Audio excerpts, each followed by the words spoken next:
નમસ્કાર HX24 news ગુજરાતીમાં આપનું હાર્દિક સ્વાગત છે। દરરોજના બ્રેકિંગ સમાચાર જોવા માટે અમારી ચેનલ લાઇક, કમેન્ટ, શેર અને સબસ્ક્રાઇબ કરો। ચાલો જોઈએ આજના તાજા બ્રેકિંગ સમાચાર। ભારતીય જનતા પાર્ટી દ્વારા પાર્ટી ખાતે ધરણા કાર્યક્રમ યોજાયો।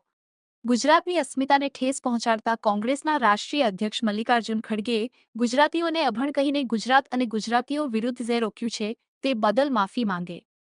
HX24 ન્યૂઝ ગુજરાતી સાથે મિનહાજ મલિક, સુરેન્દ્રનગર।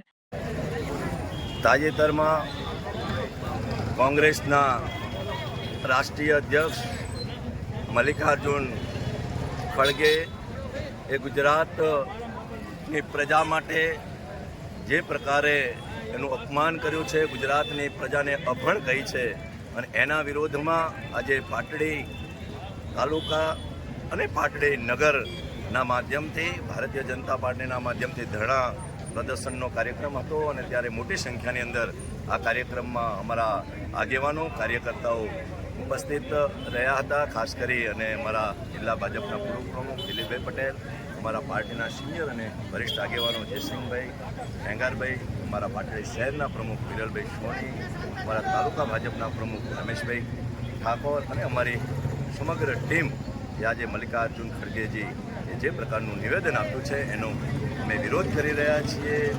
આ ગુજરાતે મહાત્મા ગાંધી, સરદાર વલ્લભભાઈ પટેલ જેવું નેતૃત્વ એ અંગ્રેજોની સામે અંગ્રેજોને હાંકી કાઢવા માટે પણ આપ્યું છે અને એવા ગુજરાતનું જે અપમાન કર્યું છે, ગુજરાતની અસ્મિતાનું અપમાન કર્યું છે એને અમે સખત શબ્દોમાં વખોડી કાઢીએ છીએ। આભાર।